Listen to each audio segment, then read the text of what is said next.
Hey, I'm Kim Day. Welcome to the channel and to today's video.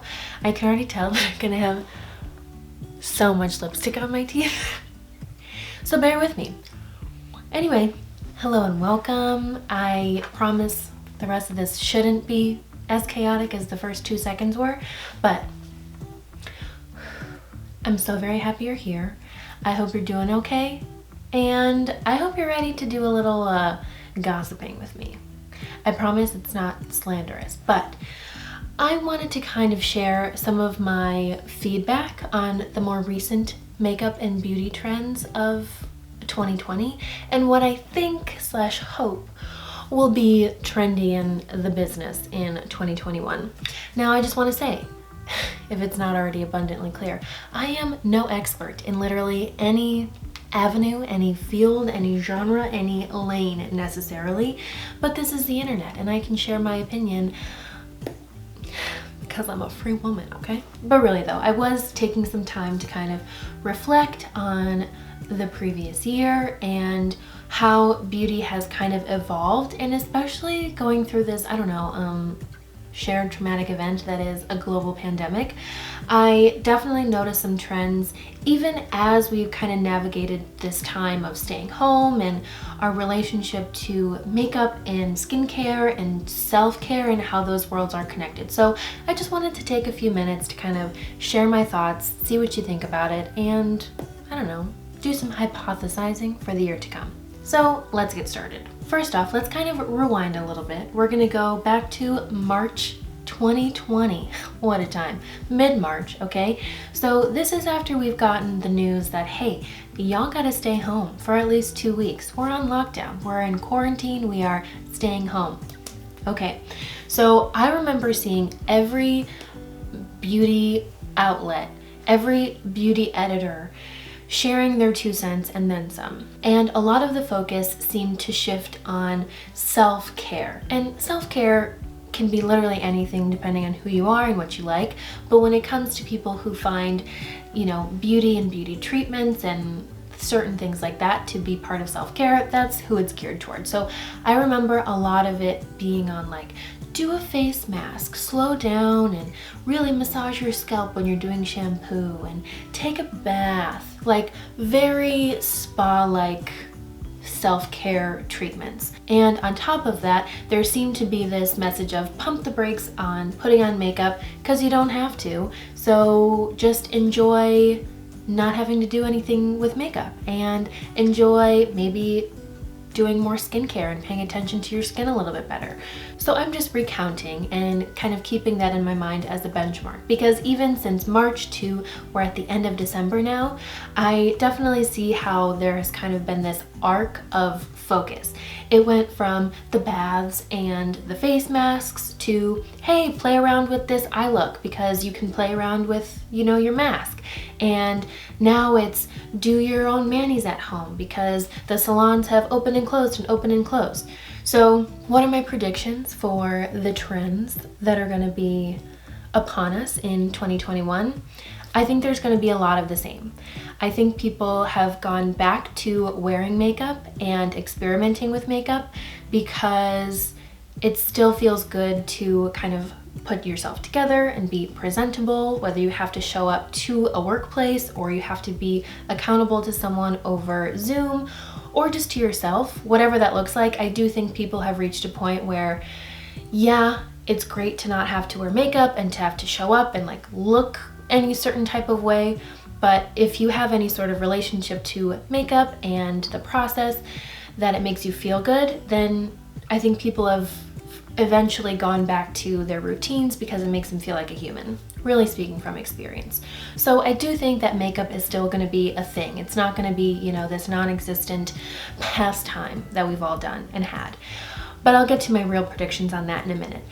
I do think we're still going to be pushing this take a bath, slow down, decompress vibe, especially because people probably aren't getting as many services as they used to, and that includes massages, facials, waxing. I think people are still going to be kind of taking their own DIY approach to those, and I hope that people will continue to get creative and come up with new and fresh ideas. I do think that people are focusing on, and only will continue to focus more on, body care. I've been seeing more like body serums and body scrubs become really popular, and my prediction is that they're only going to become more popular. Not only because right now we're in winter months and I think people are stuck at home looking at their dry, ashy skin, but also as it gets warmer over time. Hopefully we're in better shape by then, but I think people are still going to want to do these little things that make them feel good and look good, because I think that's intertwined for a lot of people. Again, speaking for myself here. But so we're going to be focusing on these body serums, we're going to be exfoliating, we're going to be hydrating, and I think the focus has gone from not just our faces, because I think people were really just getting into this really deep dive of skincare and how to layer your skincare and cleanse. I really think that there's just been this like awakening and revolution in skincare the last few years, but especially 2020, skincare has leveled up and people are now realizing that, oh, I should take care of my body too because my body also has skin. What? Makes a big difference, and it's great to be soft, and I don't know, it's just a fun time. So I see body care continuing to be a thing, but on top of that, hair care. This is probably my number one prediction and hope for the next year, mainly because it's something that I'm diving really heavy into right now, and I see it just kind of happening all around me as well. People are also taking a totally different approach to their hair and hair care, and I've been seeing a lot of it actually on TikTok and YouTube. There are these like hair care gurus, because believe it or not, we probably all could be taking a lot better care of our hair. So I think we're going to get a lot more like hair masks and different accessories. Like people are going to be using more satin or silk pillows and, you know, scrunchies as opposed to hair elastics, and not sleeping with your hair in a ponytail because apparently that's not good for you. Scalp scrubs, like again, taking the skincare approach and all the different steps to your hair, because it's also a part of us that needs probably a lot more love than we think. So I do see people kind of pumping the brakes and taking more time to explore their hair, see it transform. I'm seeing people, again, mainly on TikTok, say that, hey, I think I actually have curly hair. I've been told that I'm doing my hair wrong. That's a whole other world that I think is just going to keep booming, is embracing natural curls and how to, you know, wet plop your hair and keep your curls defined, and like how to make your curls last throughout the week. I really do think that this is just kind of a surge of attention that I just don't think we had before, at least not on this scale. So that is something that I'm really interested in. And I think the more cute little, again, hair accessories and ways to style our hair safely or just without less damage, I'm excited to see. Nail care has been a fun thing to watch throughout the span of the quarantine, and we're a good like 10 months into the pandemic now, where at first a lot of salons and nail technicians were sending their clients home with these kits to either soak off their gels at home or just to keep their manicures going, whatever it is. And I definitely see that kind of shifting and being more of just a person at home doing it themselves, not necessarily relying so much on the salons, just because again there's the inconsistency of being open and closing again and being open and closing again, and people finding that they have more time and maybe actually enjoy the process of doing their own nails a little bit more. I do think maybe that's just me speaking, because I love doing my own nails to an extent. Sometimes it's frustrating because the polish won't stay as long as I want to, but that's for another time. Anyway, I do think that there's going to be still this push for do it yourself. I hope that salons are still able to sell their own, you know, press-on manicures for the people who really need it, but I think hand creams and cuticle attention, like I really think we're diving deep. We're going to be paying attention to the things that we haven't really paid attention to. We used to be able to just show up somewhere and pay an expert to do the things that we didn't ever take the time to really do or got frustrated doing. And now, again, it's been a long enough time. I'm sure plenty of us are already deep into these routines or have at least experimented doing these things ourselves, but I think it's still going to be a trend and still going to be a thing, and maybe have a new little surge of growth and attention in 2021. Let's go back to makeup though really quickly. First, I want to focus very briefly because I don't want to spend too much time being a hater. Hateration in all of your danceries. But let's talk about some of the trends that I hope maybe kind of fizzle out in 2021. And it's really only one thing that I can really think of.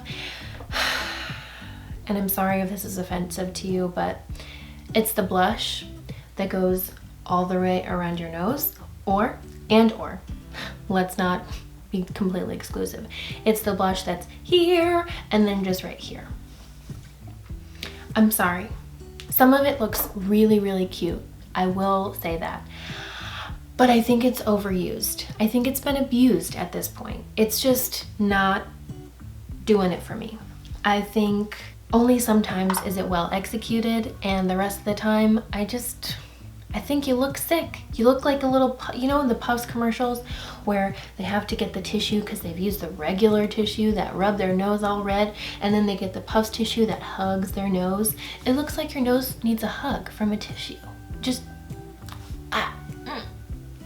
I'll leave it at that because I don't want to step on anybody's nose or toes for that matter.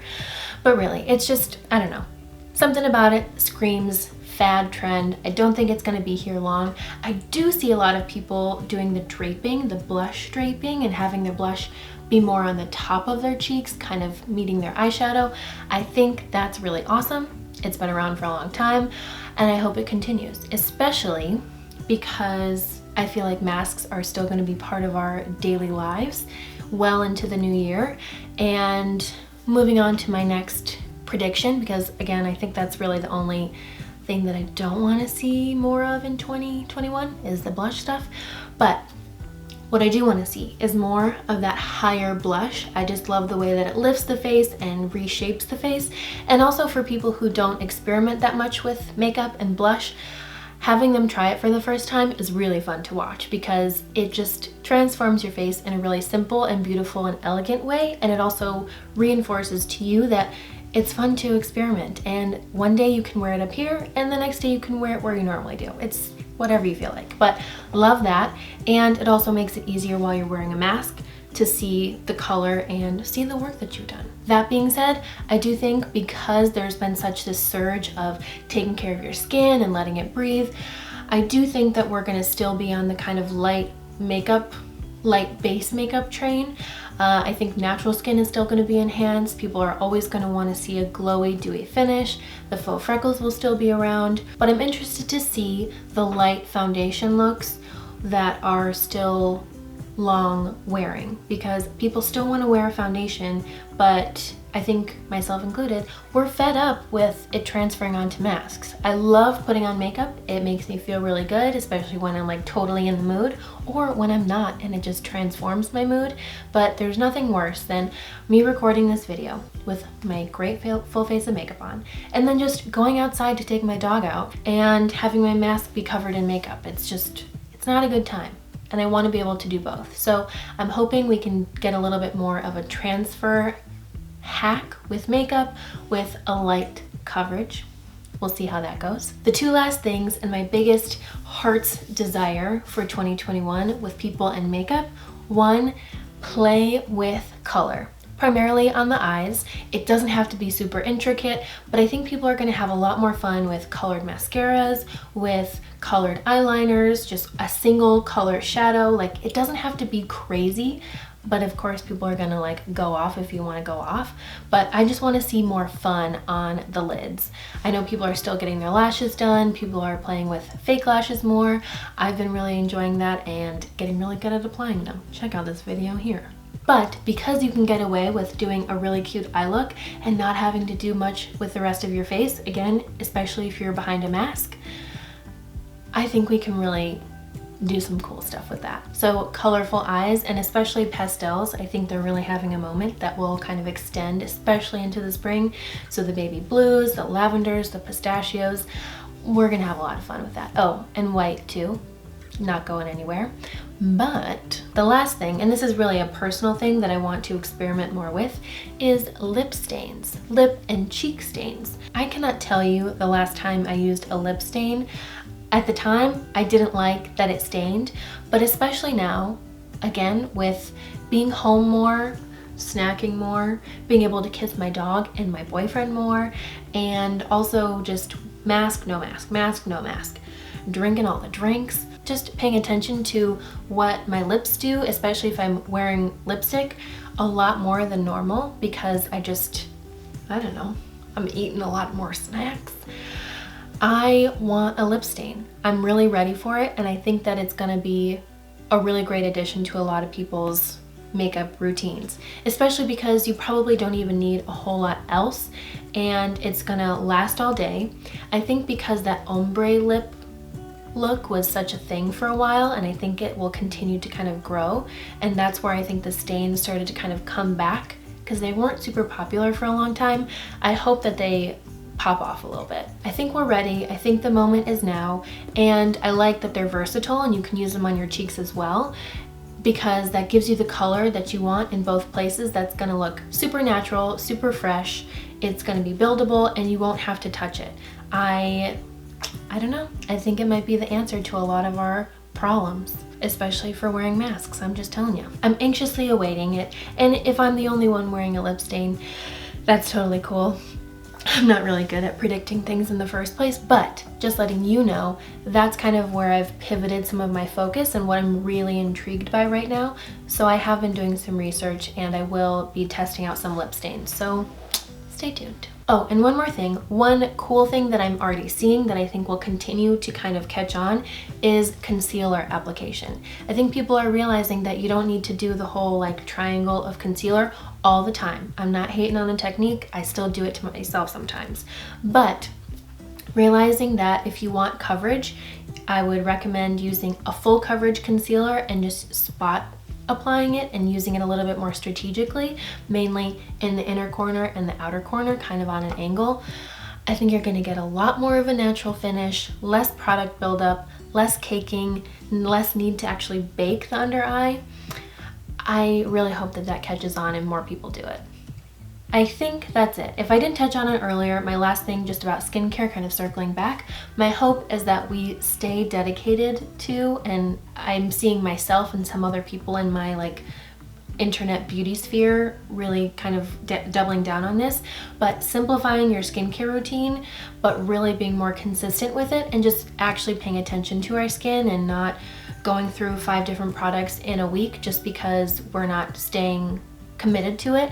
I hope that I see more of that, and I hope that we're really paring down and finding the ingredients and the products that work for us, and just like cutting out the BS that we don't need. And more sunscreen, always more sunscreen. Okay, I think that's actually it.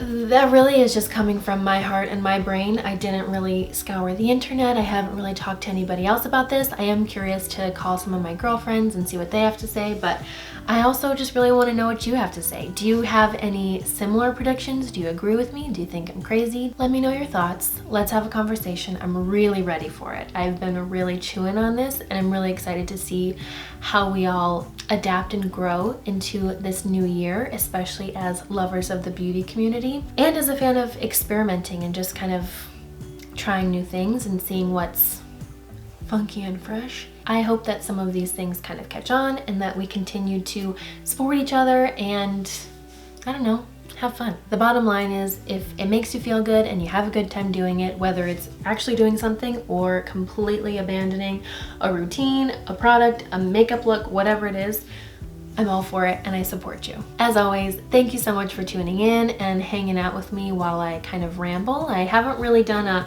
off the top of my head video in a while, so, or maybe at all for that matter. So if you've stuck around this long, thank you. Let's talk about it. I'm really curious to know your thoughts. I know I've already said that, but I can't wait. My battery's about to die, so I gotta go. I love you so much. Please take care, be well, like and subscribe. We're gonna keep making more magic and having more of these conversations. It just will, it's gonna be good, I promise. So thank you so much. I've already said that. Oh my goodness, the pressure is on. We've made it through 2020. All of our woes have not left us. I hope things only continue to get better and that we find community in this beauty space. Let's have fun and feel good and share with each other. I love you again. Take care. See you in the next video. Bye.